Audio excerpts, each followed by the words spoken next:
Fight में इतना खो गए कि हम एक चीज को भूल ही गए। सुकुना की एक फिंगर अभी भी मिसिंग है, जिससे कोई भी फर्क नहीं पड़ेगा अगर गोजो सुकुना को हरा भी दे, क्योंकि उस मिसिंग फिंगर से सुकुना वापस से आ सकता है। इसका मतलब सुकुना का एंड ऐसे नहीं हो सकता। सुकुना के एंड के लिए उस मिसिंग फिंगर को ढूंढना होगा। तो आखिर वो मिसिंग फिंगर है कहाँ?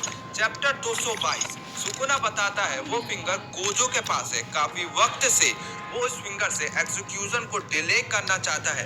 क्या सच में सुकुना जो कह रहा है वो सच है? क्योंकि अगर गोजो ने उस फिंगर को अपने पास रखा होता तो वो कभी प्रिज्म रियल में सील ही नहीं होता, क्योंकि एक बार में एक ही पर्सन प्रिज्म रियल में सील किया जा सकता है। तो अगर वो फिंगर गोजो के पास होती तो वो कभी सील ही नहीं होता, क्योंकि एक तरीके से वो फिंगर सुकुना ही है, जिस वजह से प्रिज्म रियल गोजो को सील नहीं कर पाता। पर हम सब ने अभी एनिमे और मांगा में देखा है गोजो प्रिज्म रियल में सील हो चुका है, जिससे ये क्लियर होता है वो फिंगर गोजो के पास नहीं है।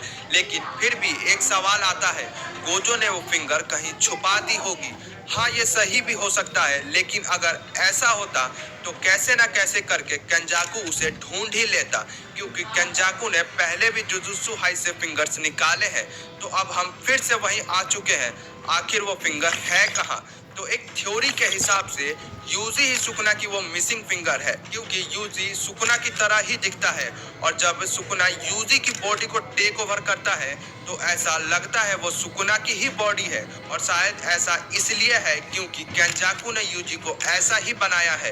पर इतना परफेक्ट कैसे कि वो सुकुना को भी कंट्रोल कर पा रहा है? पर ये कोई कोइंसिडेंस नहीं हो सकता। इसका मतलब केंजाकू ने यूजी को बनाते वक्त सुकुना की एक फिंगर का इस्तेमाल किया है, जिससे वो यूजी को इतना परफेक्टली बना पाया है। और इसी वजह से यूजी के पास इतनी तगड़ी पावर्स है, जिस वजह से वो इतना फास्ट और पावरफुल है और ब्लैक फ्लैश जैसे रेयर कस्ट टेक्निक्स को सीख पाया। और यूजी एक फिंगर हो सकता है, इसका सबूत हमें मिलता है गोजो से।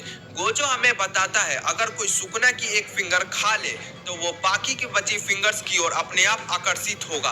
अगर उसके आसपास कोई फिंगर्स होंगी तो उसे पता चल जाएगा। और ऐसा ही होता है शुरुआत में, एनिमे में नहीं मांगा में, क्योंकि एनिमे में यूजी मुसीबत में होता है इसलिए उसे ये फिंगर्स खानी पड़ती है, जबकि मांगा में थोड़ा अलग था। यूजी इतना मुश्किल में नहीं होता, लेकिन फिर भी वो फिंगर खा लेता है और ऐसा लग रहा होता है कि वो फिंगर्स उसे अट्रैक्ट कर रही है और वो उसे अचानक से खा लेता है। और ऐसा तभी हो सकता है जब यूजी ने पहले कोई फिंगर्स खाई हो। ऐसा कुछ नहीं था, क्योंकि यूजी ही खुद एक फिंगर था, जिस वजह से वो फिंगर की ओर अट्रैक्ट हुआ और वो उसे खा गया। और ये बात केंजाकू को भी पता है कि यूजी ही सुकुना की आखिरी फिंगर है, बस वो सुकुना को बताने से डर रहा है। अगर उसे पता चल गया कि केंजाकू ने उसकी एक फिंगर के साथ ऐसा किया है तो वो केंजाकू का भेजा उड़ा सकता है, क्योंकि एक फिंगर का इस्तेमाल भी किया और ऊपर से सुकुना उस वेसल को कंट्रोल भी नहीं कर सकता। तो इसी वजह से केंजाकू उस मिसिंग फिंगर को लेकर इतना वो वर्ड। सो गाइस, आज के लिए बस इतना ही। अगर आपको ये वीडियो पसंद आए तो लाइक कीजिए और सब्सक्राइब कीजिए।